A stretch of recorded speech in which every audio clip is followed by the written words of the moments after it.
तुमचा पहिले सुरू करू.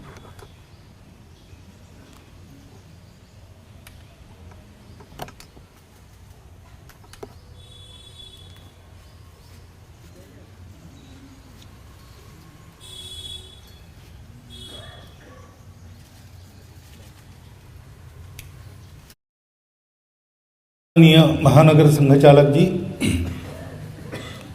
उपस्थित नागरिक सज्जन, माता भगिनी, आत्मीय स्वयंसेवक बंधु, ये अपना 78वां स्वातंत्र दिन हम संपन्न कर रहे हैं. पूरे देश के लिए अपने अपने मन में अभीष्ट चिंतन करने का आज दिन है. लेकिन ये केवल चिंतन करके बात रुकती नहीं. स्वातंत्र्य हमको प्राप्त हुआ तो हम जानते हैं क्या क्या हुआ है. एक लंबा संघर्ष 90 वर्ष का 1857 के बाद चला, तरह तरह के रास्तों से चला, अनेक प्रकार के लोगों ने उसमें हिस्सा लिया.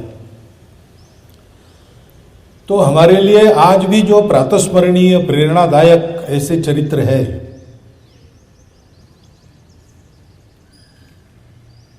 अहिंसक सत्याग्रह से लेकर तो हाथ में शस्त्र लेकर अंग्रेजों का सामना करने वालों तक, इतनी लंबी मालिका है. अपने देश के हर चप्पे में कोई ना कोई ऐसा नायक हुआ है जिसने देश के लिए अपने प्राणों का बलिदान किया है. इतना बड़ा देश है, इतनी बड़ी जनसंख्या है, तो उनकी संख्या भी बहुत है. परंतु केवल वे ही लड़े ऐसा नहीं है. तो सतत चलने वाले इस संघर्ष में सफलता की आशा तब दिखने लगी जब सामान्य व्यक्ति भी देश की स्वतंत्रता के लिए रास्ते पर आ गया, आंदोलन में उतर गया. अनेक लोग जेल में गए, बार बार कारावास भुगतने वाले भी बहुत लोग रहे. और जिससे कुछ नहीं बनता वो भी स्नान गृह में दरवाजा बंद करके क्यों न हो, लेकिन वंदे मातरम कहता ही था. शक्ति जिसकी जितनी थी उतना उसने किया, लेकिन सबके मन की बात एक ही थी. और इसलिए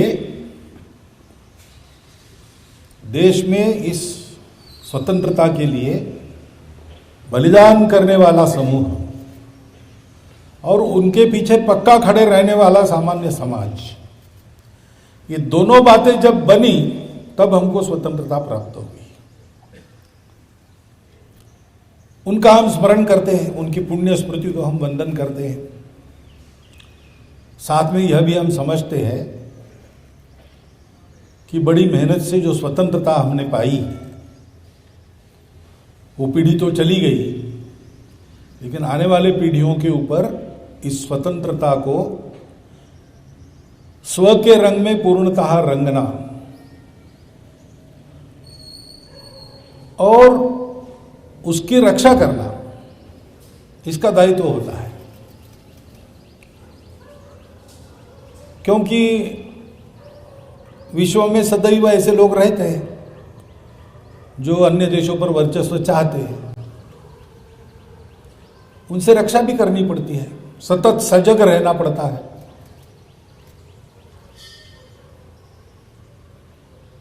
हमारे स्वतंत्र देश के लिए जिस प्रकार का रास्ता हमने तय किया, उस रास्ते पर चलते रहना पड़ता है. उसके लिए संवैधानिक अनुशासन का पालन करना पड़ता है. तो फिर परिस्थिति के उतार चढ़ाव तो चलते रहते हैं. परिस्थिति एक सी हमेशा नहीं रहती, कभी अच्छी रहती, कभी विकट रहती है. परंतु देश का सामान्य व्यक्ति भी, हम स्वतंत्र देश के नागरिक हैं, उस स्वतंत्रता की हमको प्राणपण से रक्षा करनी है। और स्वतंत्र में जो स्व है उसको अधिकाधिक प्रकट करना है। ये बातें मन में रखकर जब चलता है तो उसके कारण जो वातावरण बनता है उसमें स्वतंत्रता सुरक्षित रहती है। परिस्थिति आज हम देख रहे हैं, पड़ोसी देश में बहुत उत्पात हो रहे हैं, वहां रहने वाले हिंदू बंधुओं को बिना कारण ही उसकी गर्मी झेलनी पड़ रही है। भारतवर्ष ऐसा है कि स्व की रक्षा और स्वयं की स्वतंत्रता इसका तो है ही दायित्व, हर एक देश का होता है। लेकिन भारतवर्ष की परंपरा ये रही है कि भारतवर्ष अपने आप को दुनिया के उपकार के लिए बड़ा करता है। और इसलिए पिछले वर्षों में हमने देखा होगा कि हमने कभी किसी पर आक्रमण नहीं किया, कुछ नहीं किया। जब जब जो संकट में था उसको मदद की। वो हमारे साथ कैसा व्यवहार करता है इसको देखा नहीं। जो संकट में है उसकी मदद करना, ये हमारा देश है, ऐसा हमको चलना है। कि दुनिया भर के दुख पीड़ितों के लिए हम करते हैं, हमारी सरकार भी करती है। तो ऐसी परिस्थिति में अपना देश ठीक रहे और अन्य देशों को ठीक होना है, उनको हमारी मदद हो। और उन देशों में ये जो अस्थिरता की, अराजकता की गर्मी झेलने वाले लोग हैं, उनको कोई कष्ट न हो, उन पर कोई अत्याचार अन्याय न हो, ये देखना ऐसी कितनी ही जिम्मेवारी एक देश के नाते हमारे सर पर है। कुछ मामले तो सरकार को अपने स्तर से ही करने पड़ते हैं, परंतु ये सब करने की शक्ति उनको भी तब मिलती है तब सामान्य समाज इस प्रकार की एक मनोवृत्ति लेकर, सजगता लेकर, देश के लिए सर्वस्वार्पण की भावना लेकर जीता है। जब गुलामी थी तब स्वतंत्रता लाने के लिए मरना भी पड़ा। उस स्वतंत्रता की रक्षा के लिए सीमा पर लड़ने वाले जवान अपना बलिदान करते हैं।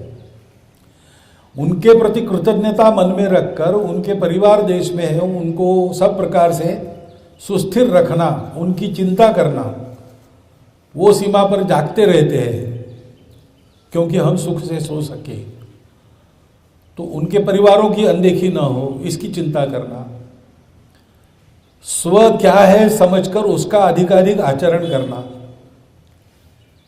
और देश के लिए चलने वाले सभी प्रयासों में सहयोगी बनना। किसी प्रकार से अनुशासनहीनता, अराजकता, इसका स्पर्श समाज जीवन को होने नहीं देना। ये जब सामान्य समाज करता है तो दुनिया भर में लोगों को स्थिर करने का, दुख मुक्त करने का सामर्थ्य देश के शासन का भी बन जाता है। आज हम सबको शुभकामना दे रहे हैं, आपस में शुभकामनाएं दे रहे हैं, पूरे देश के लिए अभीष्ट चिंतन कर रहे हैं। उसके साथ साथ इन कर्तव्यों का स्मरण करने का भी यह दिवस है।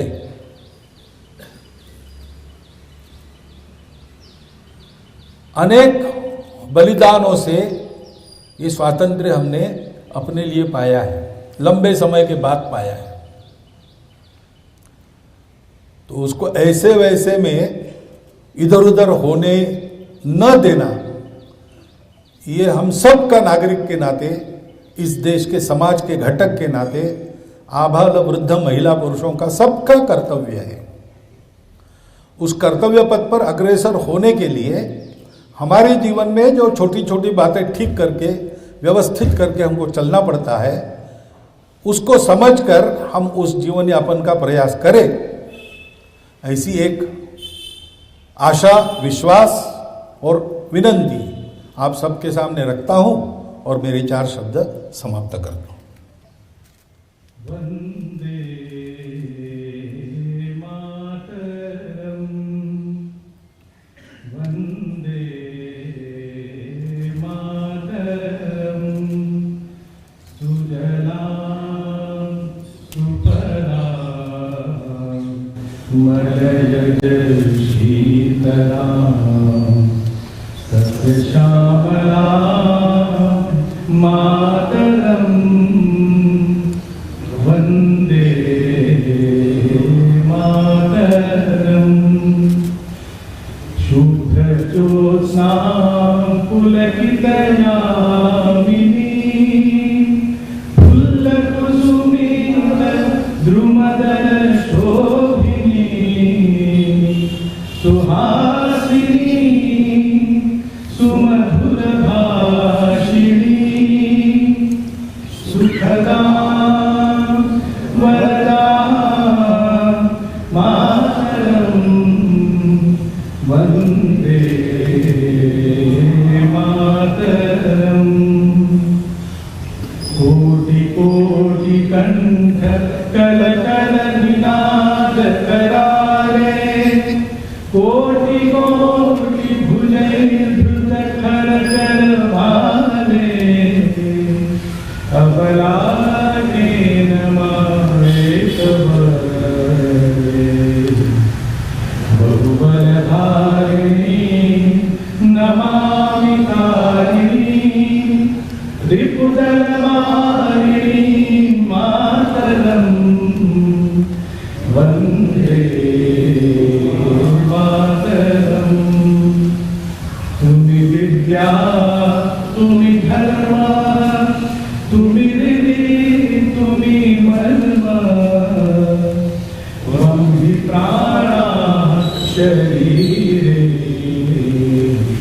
बाहुते तुमि मा शक्ति हृदये तुमि मा भक्ति तोमारी गरिमा प्रति मंदिरे मंदिरे मातरम् वन्दे मातरम् त्वं हि दुर्गा दशप्रहरणधारिणी कमला कमलदलविहारिणी वाणी विद्याधारिणी नमामि त्वां नमामि त्वां नमामि कमलां अमलां अतुलां सुजलां सुफलां मातरम् वन्दे मातरम् श्यामलां सरलां सुस्मितां भूषितां धरणीं धरणीं मातरम् वन्दे